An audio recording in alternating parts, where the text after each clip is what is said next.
Eclesiastes capítulo 3, versos 1 a 8 diz assim: Tudo tem o seu tempo determinado, e há tempo para todo propósito debaixo do céu.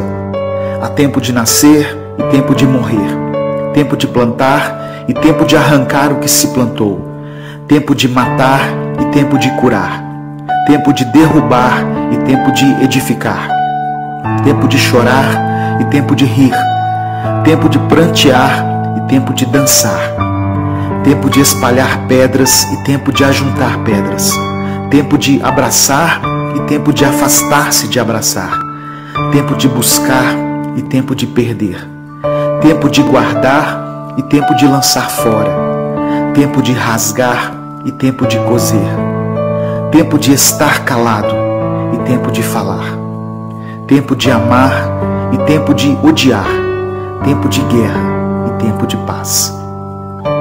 É interessante perceber como as palavras escritas por Salomão nesse texto começam a fazer sentido para nós em um determinado momento da nossa vida. A Bíblia diz que Salomão foi o homem mais sábio do mundo. Quando Deus disse a ele que pedisse qualquer coisa, ele pediu apenas sabedoria.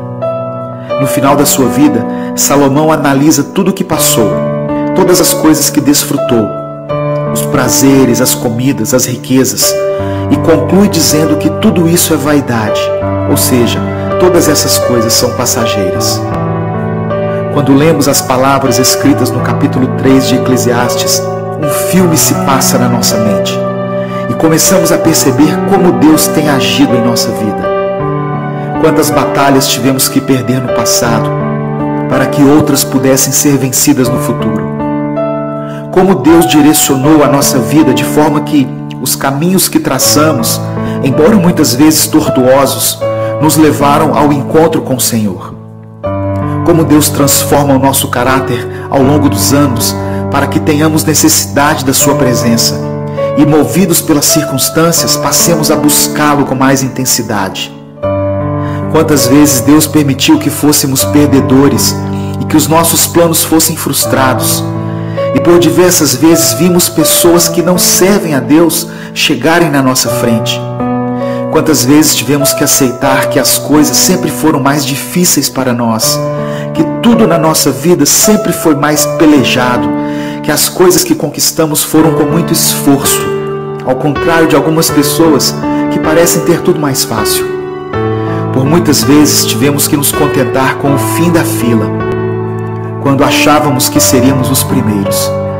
Mas a verdade é que tudo isso era o plano de Deus para a nossa vida.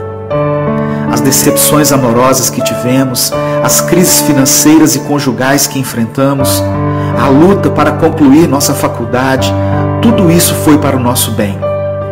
Em um certo ponto da vida, podemos olhar para trás e entender que em todos os momentos, por onde quer que estivéssemos, Deus sempre esteve ao nosso lado. Nos momentos em que não podíamos mais caminhar e que pensamos ser o fim da linha, Ele nos carregou no colo. Éramos como o barro nas mãos do oleiro. Não importa o que você tem passado, em um futuro não muito distante, você vai olhar para trás e ter a sensação de que tudo isso valeu a pena. Deus está cuidando de cada detalhe. Nada passa despercebido aos olhos do Senhor. E mesmo que a sua vida pareça piorar a cada dia, se você serve a Deus, fique calmo. Deus está agindo, mesmo que você não veja e não compreenda. Se o seu tempo tem sido de chorar, então chore. Se você tem vivido tempos de paz, dê glórias a Deus. Se tem sido tempo de guerrear, lute. Permaneça firme, porque Ele é Deus e os sonhos do Senhor são maiores do que os nossos. Deus te abençoe. Eu sou Edivaldo Oliveira e esse foi mais um Minuto com Deus.